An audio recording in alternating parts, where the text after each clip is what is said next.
Bonjour, je m'appelle Julie et j'ai 25 ans et je suis volontaire de solidarité internationale à Douala, au Cameroun, depuis un an et pour un an encore. Je suis envoyée par la Délégation catholique pour la coopération et par la Congrégation du Saint-Esprit en France. Je travaille à la chaîne des foyers Saint-Nicodème, une association camerounaise qui œuvre pour l'enfance en difficulté. Notre activité se décline en 3 volets. Les enfants vivant avec un handicap. Nous avons un foyer d'accueil avec une quinzaine de jeunes résidents, mais nous accompagnons également plus de 200 familles dans la ville de Douala par la prise en charge des soins ou des médicaments, et nous menons également des activités de plaidoyer pour que ces enfants aient une vie meilleure. Ensuite, les filles en grande précarité. Nous avons un foyer d'accueil de jour qui offre aux jeunes filles dans le besoin des soins, des produits d'hygiène, un repas, de l'aide psychologique scolaire.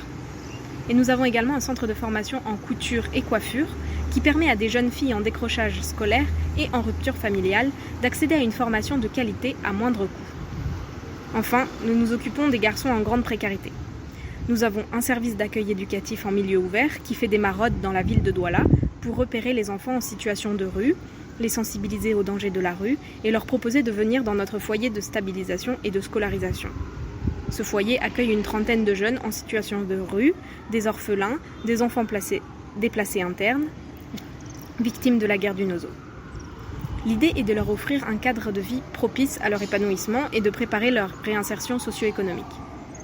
Nous avons un dernier foyer d'hébergement qui accueille les plus grands en formation professionnelle et qui prépare leur réinsertion socio-professionnelle. Au sein de cette association, je travaille comme chargée des projets et de la recherche de financement. C'est une mission très riche, à la fois stratégique car je travaille à la direction opérationnelle et finalement très concrète, pratique parce que je vis dans le foyer de stabilisation et de scolarisation. Je mange souvent avec eux, je joue avec eux, je les aide à faire leurs devoirs, etc. Ce contact avec ces enfants me porte beaucoup d'ailleurs, et ils m'ont fait beaucoup grandir. Au premier abord, ce sont des enfants violents avec des histoires plus horribles les unes que les autres, mais finalement, quand on apprend à les connaître, ce sont des enfants comme les autres. Cette semaine, c'est la semaine missionnaire mondiale. Le récit d'évangile des pèlerins d'Emmaüs selon Saint Luc, choisi comme thème de la semaine, me parle beaucoup. D'abord parce que je considère ma mission comme un chemin, souvent joyeux mais parfois aride et triste. Et même si parfois on l'oublie, comme les disciples d'Emmaüs, Dieu marche à nos côtés et nous soutient. C'est presque un sacerdoce de travailler avec ses enfants. C'est épuisant, mais Dieu veille et nous donne la force de continuer.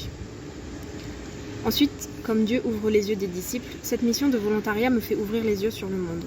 Je me mets au service des plus pauvres, je vis avec eux et je touche du doigt cette réalité. J'ouvre les yeux sur la diversité culturelle du monde, sur l'infini des façons de penser et sur la beauté du monde. Enfin, comme les disciples rentrent témoigner de ce qu'ils ont vu, je témoigne de mon expérience de volontariat, si belle et si puissante.